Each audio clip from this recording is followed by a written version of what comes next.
这个是圣水，要喝吗？挑一杯干净一点的。我晚上回来洗澡，发现两个肩膀上都有这种紫色的点。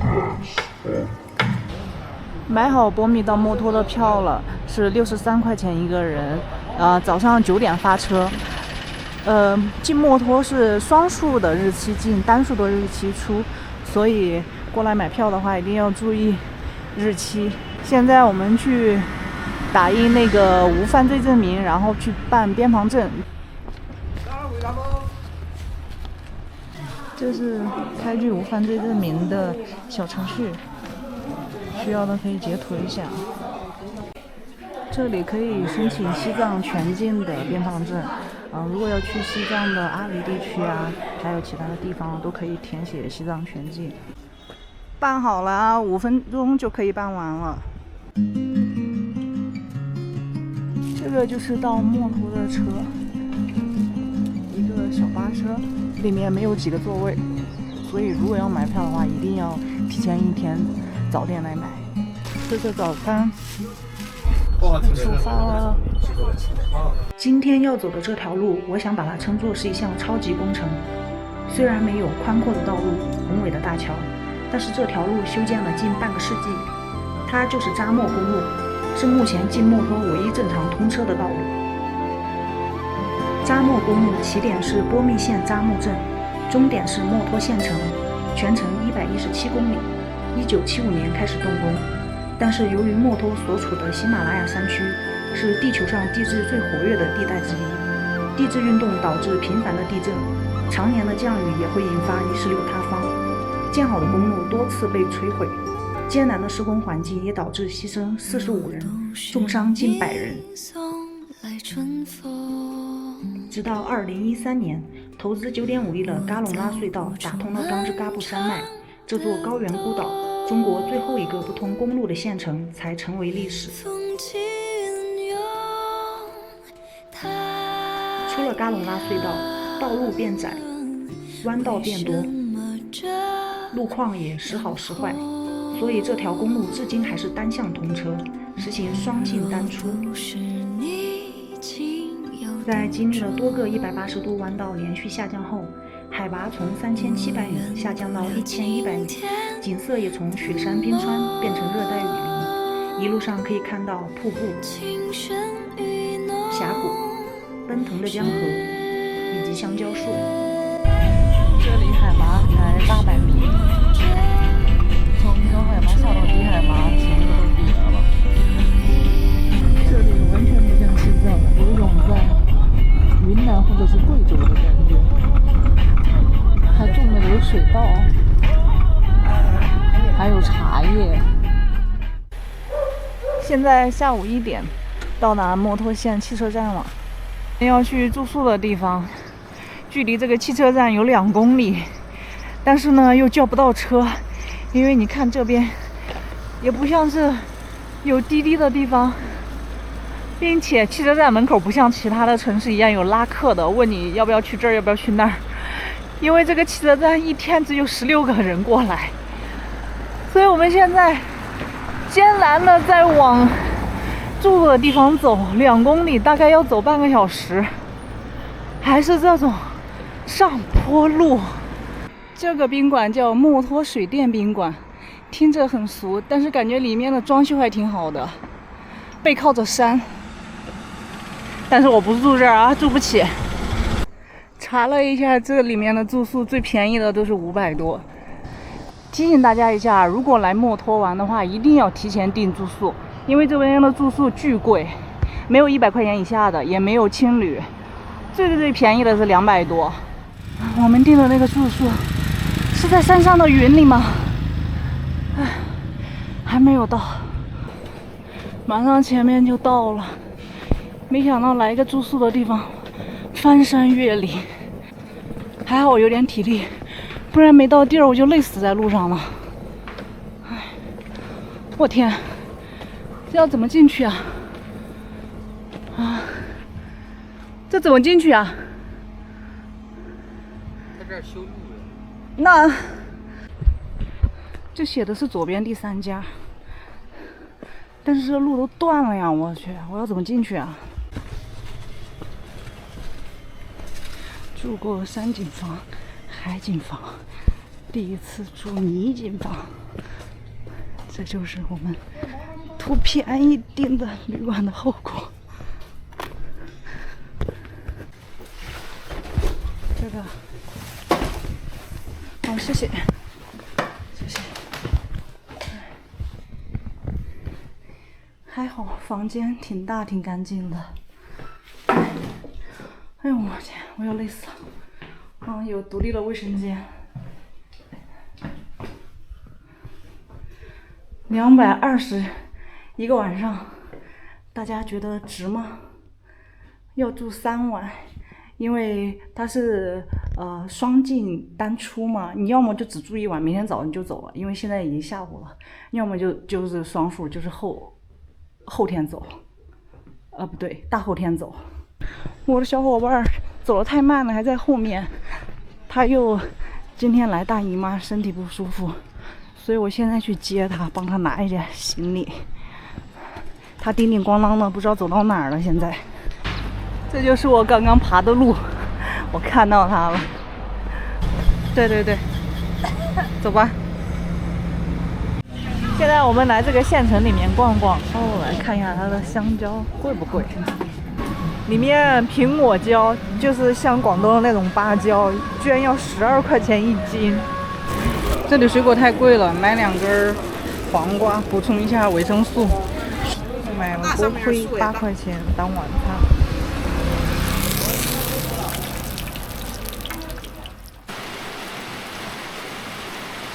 嗨，大家好，现在呢还在下小雨。我今天想去仁清帮寺那边。如果包车呢是需要300块钱，拼车也要一个人100块钱，有点贵，所以呢我打算徒步上去，大概有12公里，爬升1000米。今天应该就我一个人走路上山吧，好像都没有什么人。前面有一个大瀑布，这个瀑布像是从天上流下来的一样，好热呀！今天有18度，你敢想象前2天我还在0度的地方呢？这里不愧是热带雨林气候，闷热又潮湿啊！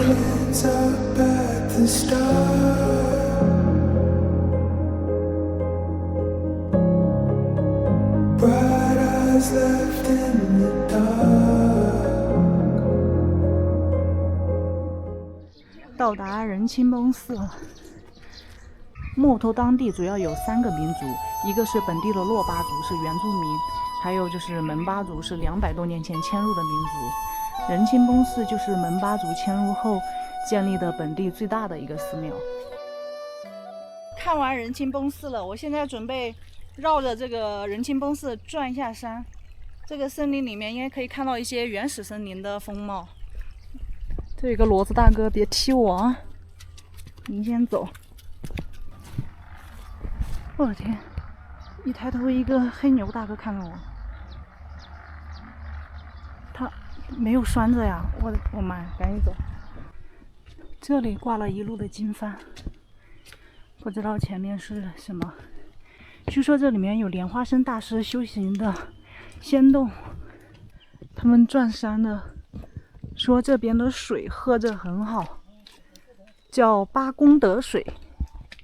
传说莲花生大师在此修行的时候，空行母一溪错节为大师烧水做饭，在此打水的地方。据说这里的水土可以充饥饱腹、解渴，但是这些应该都是雨水了。这曾经是莲花生大师没有喝完的茶水洒在这里变成的圣水。里面放了好多的碗呀，要喝吗？挑一杯干净一点的。但里面看着很多的灰哎，还是不喝了吧。我要是饿的话，我就去下面吃东西了。这里的树看着都有一种原始森林的感觉了，树上全部都是一些苔藓类的植物。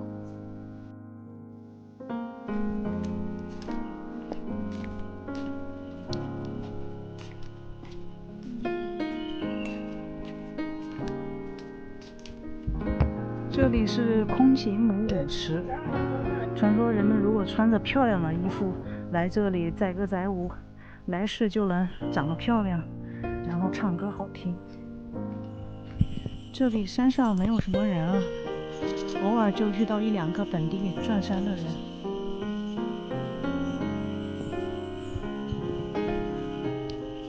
这里是阎罗王摩耶脸天成像。人在生前积的善恶之分由阎罗王来分辨，阎罗王来看生前积的和造孽情况来决定上天堂或者下地狱。真的有一种阎罗王要来的感觉，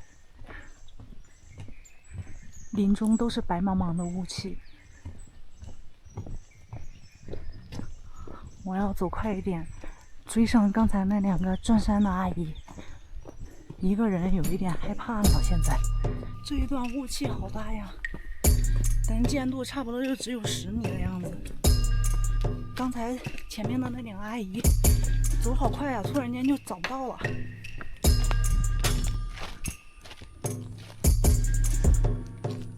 刚才那两个转山的阿姨在那里歇着，我去前面走了一下，然后一回来他们就不见了。也没有声音了，他们会一直念一些经文。现在怎么突然就不见了？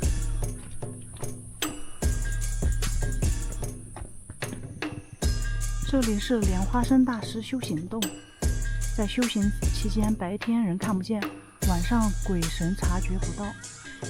现在门口用了一个大石头封了起来，那树下有好多这种珠串啊！原来他们在前面呀，吓到我了！刚才突然那么安静，没有人的声音。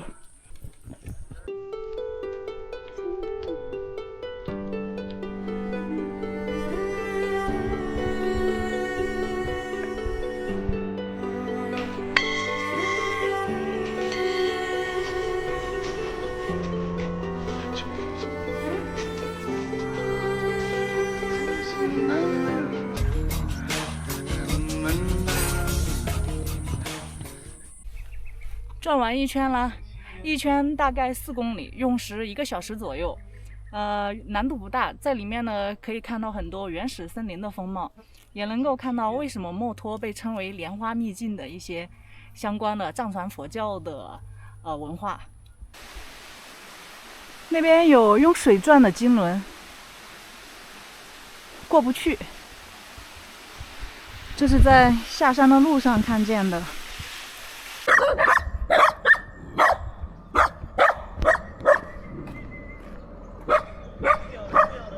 哦，一直追着我叫，吓死人！不要跟着我了，回去！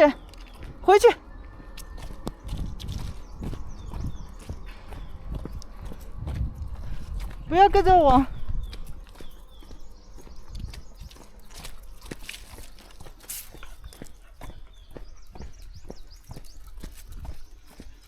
哎呀，我还以为他们咬人呢，不咬人。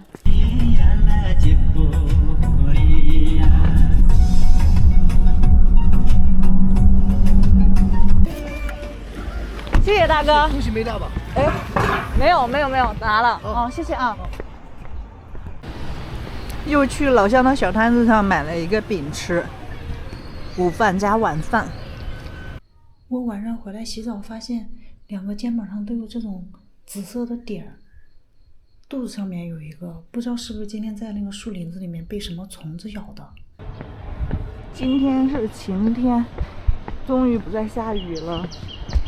我现在要去汽车站买明天去林芝的汽车票，跟骑摩托一样，出去的票也要提前1天买，因为车不是很多。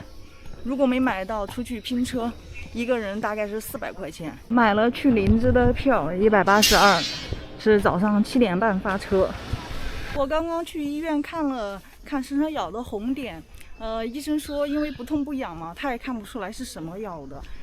说如果说发烧的话再来看。他说这边有一种虫子，刚咬的时候是没有症状的，隔4、5天之后才开始发烧。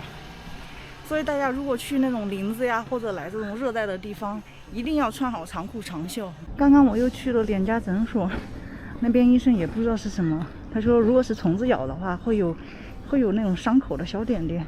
我这个上面没有一点伤口，所以他也判断不出来是虫子咬的还是什么其他的问题。这个啊，这个是拍视频的。那你那个另外一个说的是什么？这个是黄瓜。黄瓜。对呀，你吃过黄瓜吗？没熟的也可以吃吗？可以吃呀，生的也可以吃黄瓜。我喜欢吃黄瓜。就像生西红柿也能吃，你知道吗？生黄瓜也可以吃。我也喜欢吃这个。我喜欢吃黄瓜，我也喜欢吃。但是我只有半截了。是门巴族还是洛巴族吗？门巴族。门巴族，因为门巴族说个你好，你会说吗？会。门巴族你好。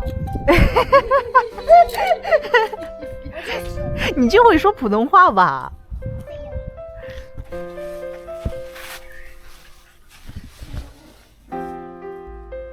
潦草小狗。哎，干嘛呢？干嘛呢？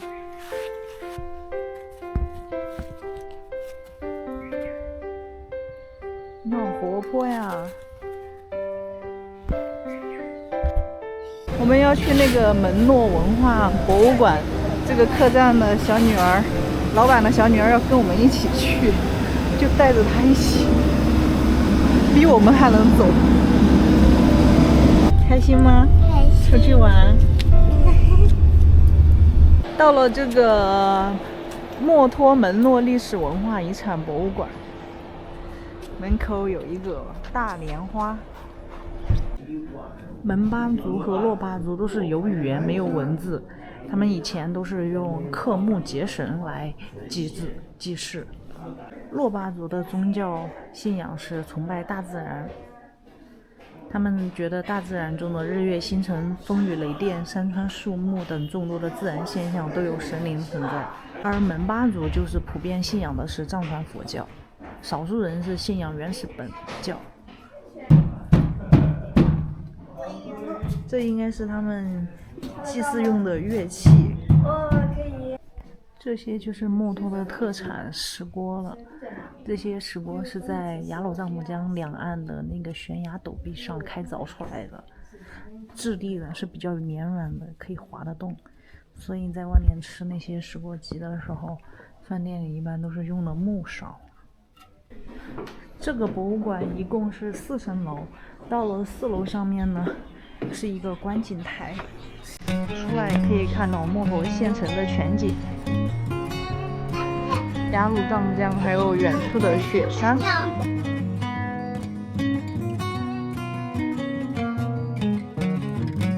这个在哪里按？又按了，离了它了。